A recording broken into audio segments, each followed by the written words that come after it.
teman-teman, perkenalkan nama saya Darmayanti Sitanggang dengan NIM 4192411005 dari kelas belajar mandiri Media Pembelajaran Matematika berbasis IT FMIPA Universitas Negeri Medan.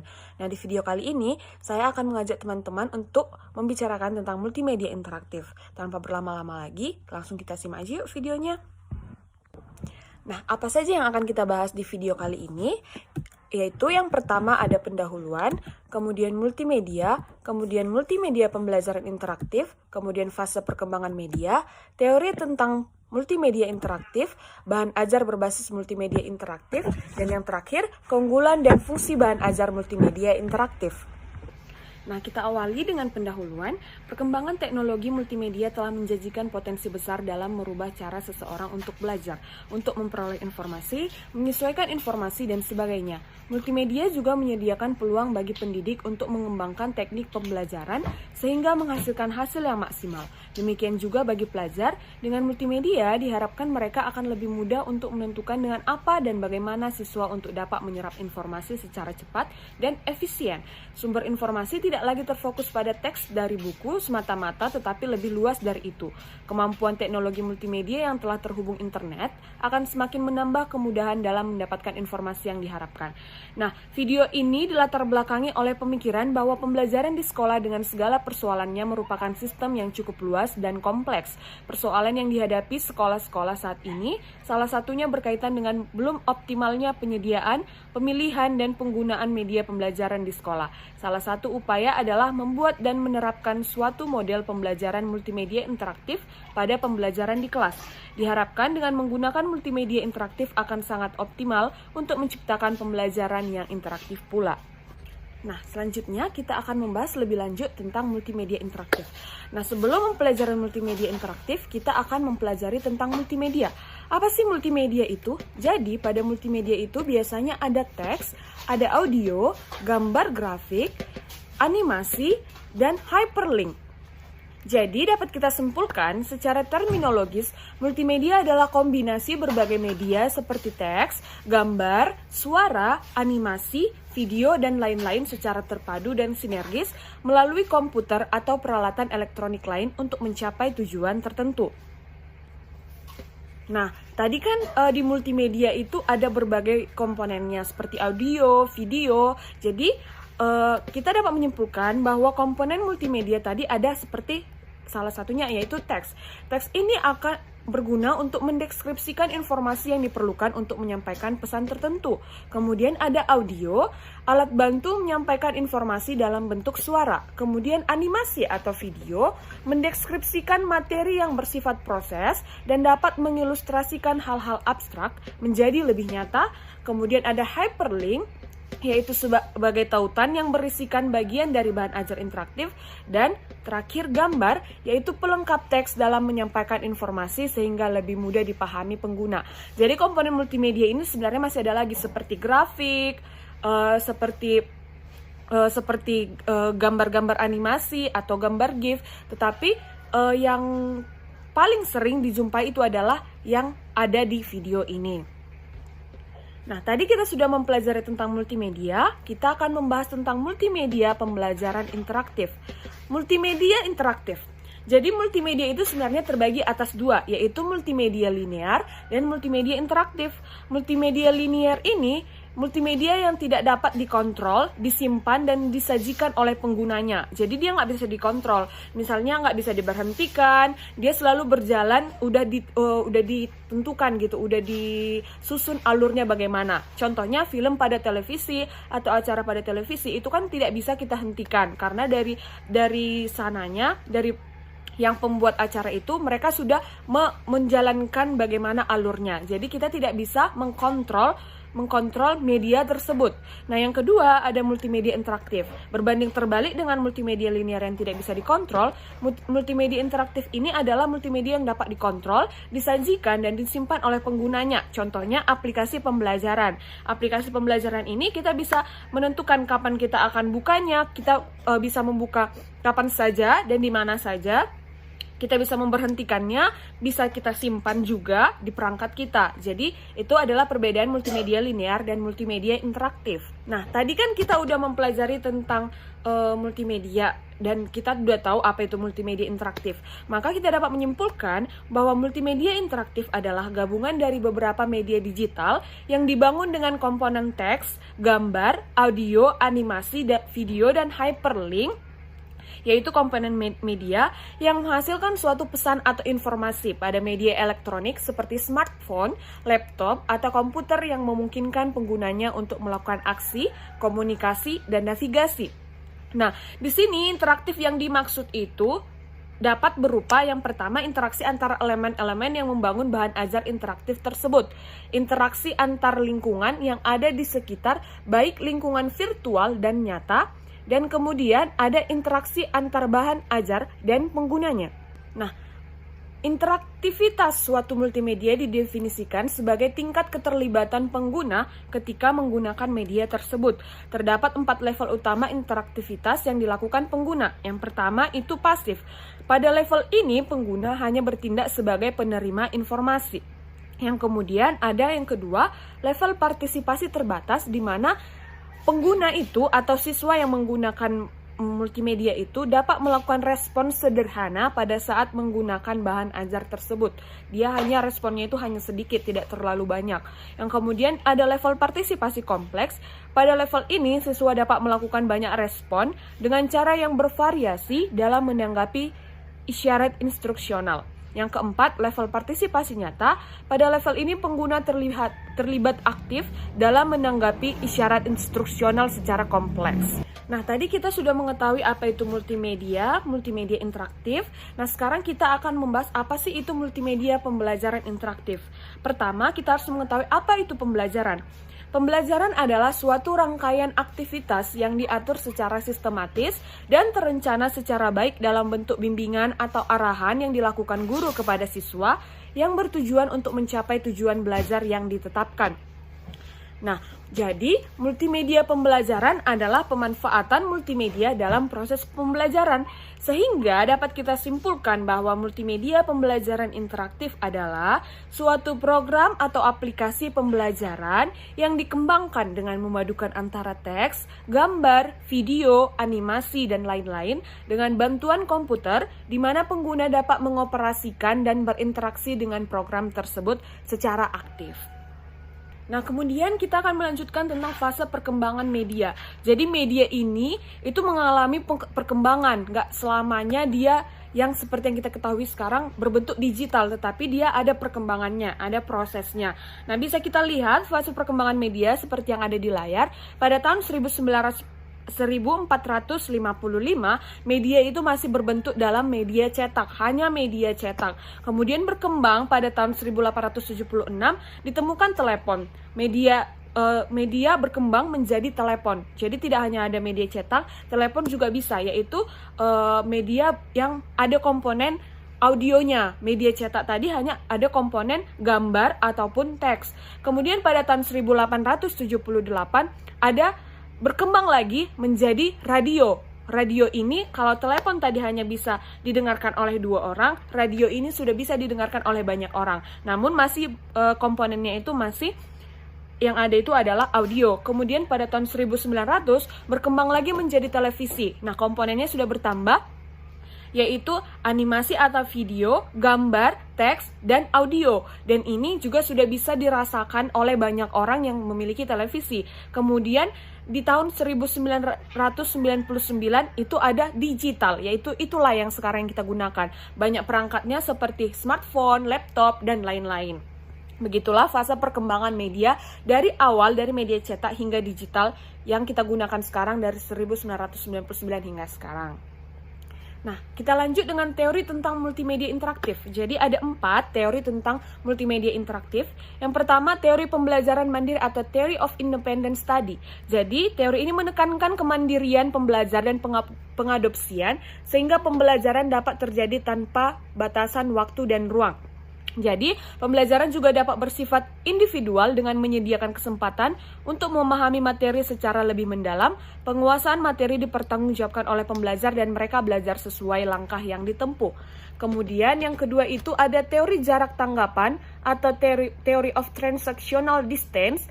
Nah, jadi jarak tanggapan adalah perpaduan antara psikologikal dan komunikasi, peluang adanya kesalahpahaman antara input yang disampaikan pengajar ke pembelajar.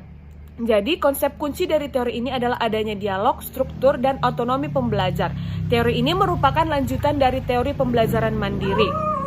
Kemudian yang ketiga ada teori kekayaan media atau theory of media richness, di mana teori ini menempatkan media komunikasi yang berkelanjutan untuk mengkomunikasikan pesan yang kompleks.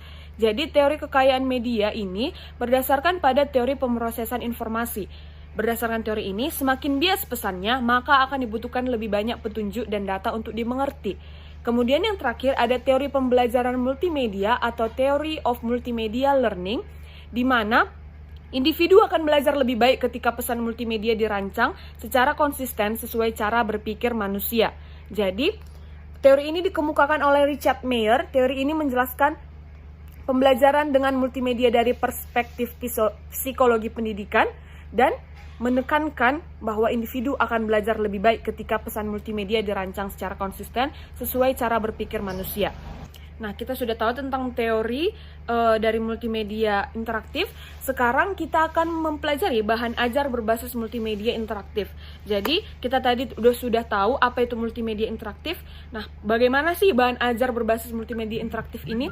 Jadi, yang pertama, kita harus ketahui dulu apa itu bahan ajar. Jadi bahan ajar merupakan perangkat yang dirancang sesuai kaidah pembelajaran, karakteristik materi pembelajaran, kebutuhan pembelajar, norma-norma yang berlaku. Nah, kemudian bahan ajar dikembangkan terdiri dari tujuan pembelajaran, motivasi, latihan, penugasan, evaluasi, dan rangkuman yang disusun menjadi satu kesatuan berdasarkan teori yang jelas. Nah, jadi ada beberapa jenis dari bahan ajar ini, yaitu ada 4. Seperti kita ketahui, yang pertama bahan ajar versi cetak.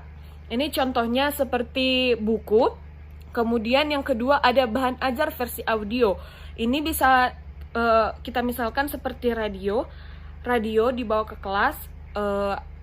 Kemudian yang ketiga ada bahan ajar audio visual. Artinya ada audionya, ada visualnya, itu seperti video. Video ini merupakan bahan ajar audio visual. Kemudian yang keempat ada bahan ajar multimedia interaktif. Bahan ajar multimedia interaktif yang kita ketahui adalah penggabungan dari bahan ajar yang ada tulisannya, ada audionya, ada videonya, ada hyperlinknya atau sebagainya. Jadi tidak harus semua, namun ada beberapa gabungan komponen-komponen itu. Jadi seperti yang kita ketahui, bahan ajar multimedia interaktif ini adalah bahan ajar yang dianggap yang paling baik, yang paling sempurna dibandingkan bahan ajar yang lainnya. Karena dia sudah memuat bahan-bahan ajar versi yang sebelumnya, seperti versi cetak, versi audio, atau audio visual. Nah, jadi pemilihan pengembangan bahan ajar ini nggak asal-asalan. Jadi dia harus memenuhi aspek-aspek berikut. Seperti yang pertama itu tujuan pembelajaran, di mana proses pengembangan harus mempertimbangkan capaian pembelajaran berupa peningkatan kompetensi pengetahuan, sikap, dan keterampilan. Yang kedua ada kematangan kognitif siswa. Jadi bahan ajar yang baik harus sesuai dengan tingkat kematangan kognitif peserta didik, misalnya aspek kemampuan pemecahan masalah, berpikir kritis, kemampuan spasial, dan lain-lain. Kemudian yang ketiga ada relevansi dengan kebutuhan peserta didik.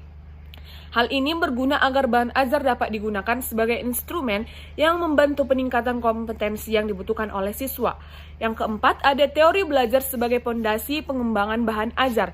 Jadi bahan ajar sebaiknya dikembangkan berdasarkan teori-teori konstruktivisme dan humanisme. Hal ini bertujuan agar terciptanya generasi yang humanis dan mampu menyelesaikan masalah secara mandiri dan kolaborasi. Kemudian yang kelima, ada pendekatan, model atau strategi pembelajaran. Jadi bahan ajar akan lebih tersistematis apabila dikembangkan berdasarkan fase-fase dan karakteristik suatu pendekatan, model atau strategi pembelajaran. Kemudian Yang berikutnya, yang keenam, ada norma sosial masyarakat. Jadi bahan ajar sebaiknya mengadopsi aspek sosial masyarakat di lingkungan sekitar agar pengalaman pembelajaran yang diperoleh dapat menjadikan peserta didik sebagai manusia yang memiliki etika moral sesuai dengan nilai-nilai yang berlaku. Nah, dari aspek-aspek yang harus dipenuhi dalam pengembangan bahan ajar ini, kita dapat mengetahui bahwa fungsi bahan ajar ini adalah yang pertama, pedoman bagi guru ataupun dosen untuk melaksanakan aktivitas belajar berorientasi student-centered learning. Yang kedua, ada pedoman substansi, materi, dan tujuan belajar yang diterapkan. Dan yang ketiga, alat evaluasi yang terarah untuk mengukur capaian pengetahuan, sikap, dan keterampilan. Nah, tadi kan kita sudah mempelajari tentang bahan ajar, aspeknya, dan fungsinya. Nah, sekarang kita menyimpulkan dari pemaparan yang tadi, yang sudah sebelumnya, kita akan menyimpulkan apa itu bahan ajar interaktif. Jadi, bahan ajar interaktif adalah bahan ajar yang dikembangkan untuk memberikan informasi dengan mengintegrasikan teks, gambar, audio, animasi, video, dan hyperlink yang disusun menjadi satu kesatuan dan dapat dikendalikan secara interaktif oleh pengguna. Jadi, bahan ajar interaktif ini ada dua fungsi, yaitu sebagai salah satu alternatif bahan ajar yang dapat digunakan pada proses belajar daring dan luring. Jadi bahan ajar interaktif ini bisa digunakan pada saat daring dan pada saat luring. Apalagi ketika sekarang pandemi COVID-19 ini, dengan menggunakan bahan ajar interaktif itu sangat efisien dan efektif ketika kita memberikan bahan ajar interaktif kepada saat pembelajaran secara daring, karena ada gambar, ada teks, ada audio dan visual, sehingga dia tidak terlalu berbeda dengan pada saat pembelajaran secara luring. Kemudian yang kedua, ada sebagai media berbagai informasi secara masif. Nah, jadi artinya bahan ajar interaktif ini sangat mudah disebar dan digunakan secara masif tanpa memerlukan biaya yang besar. Itu kan biasanya kan dia pakai aplikasi, jadi bisa diakses oleh semua orang, apalagi dia gratis, tidak berbayar. Jadi kita hanya membutuhkan kuota, jadi bisa digunakan oleh banyak orang, disebar dan digunakan oleh banyak orang. Nah, kemudian apa sih keunggulan dan fungsi bahan ajar berbasis multimedia interaktif? Apa yang harus apa penyebab sehingga kita harus menggunakan bahan ajar berbasis multimedia interaktif? Jadi, keunggulannya yang pertama itu lebih cepat menemukan informasi yang diinginkan. Pencarian informasi pada bahan ajar interaktif cukup menggunakan search engine atau fitur pencarian. Kemudian yang kedua, lebih mudah digunakan dibanding versi cetaknya. Jadi bisa ini lebih efisien gitu, lebih efektif penggunaannya daripada bahan cetaknya. Misalnya kan kita bawanya itu kan berbentuk aplikasi, jadi bisa digunakan di HP atau di laptop, daripada versi cetaknya berat-berat gitu, padahal isinya hampir sama. Kemudian 3, dapat melakukan proses revisi, koreksi, dan penambahan informasi dengan cepat. Sementara media cetak itu koreksinya itu tunggu lama gitu, karena harus penerbitan, percetakan. Kemudian yang keempat, ada dilengkapi komponen audio, video, animasi, dan hyperlink sehingga lebih menarik dan lebih mudah memahami kontennya. Kalau dia media cetak kan hanya ada teks dan gambar. Jadi itu sangat membosankan gitu. Nah, kalau dia multimedia interaktif, ada gambar, ada audio, ada video, animasi yang ini jadi pembelajarannya jadi lebih menyenangkan. Kemudian yang terakhir ada lebih mudah diperoleh dan disebarluaskan. Kemudian berikutnya ada dipenuhi informasi yang luas dan beragam. Dan yang terakhir ada proses belajar berlangsung secara interaktif, ada interaksi dengan penggunanya. Nah, berdasarkan keunggulan yang tadi, maka kita ketahui bahwa fungsi bahan ajar berbasis multimedia interaktif adalah yang pertama, sebagai salah satu alternatif bahan ajar yang dapat digunakan untuk menghadapi perubahan proses pembelajaran daring dan tatap muka. Dan yang kedua, sebagai media untuk berbagai informasi secara cepat dan masif. Ini sudah saya jelaskan di pemaparan yang sebelumnya. Kemudian yang ketiga itu ada bagi guru dan dosen, bahan ajar berbasis multimedia interaktif dapat berfungsi sebagai pedoman untuk mengarahkan semua aktivitas dalam proses belajar sekaligus sebagai substansi kompetensi yang seharusnya diajarkan kepada pembelajar. Yang keempat, bagi siswa dan mahasiswa, ini berguna sebagai pedoman untuk mengarahkan semua aktivitas dalam proses pembelajaran, sekaligus merupakan substansi kompetensi yang seharusnya dipelajari dan dikuasai. Nah, demikian pemaparan saya tentang multimedia interaktif. Saya harap video ini dapat bermanfaat buat teman-teman yang menyaksikan, terutama untuk teman-teman calon guru, dan sehingga kita bisa membuat media pembelajaran interaktif di sekolah yang akan kita ajarkan nanti, sehingga pembelajaran kita lebih menyenangkan. Saya mohon maaf apabila ada kata yang salah dan yang kurang berkenan di hati saudara, teman-teman sekalian. Saya mohon pamit, undur diri. Terima kasih telah menyaksikan video ini. Dadah.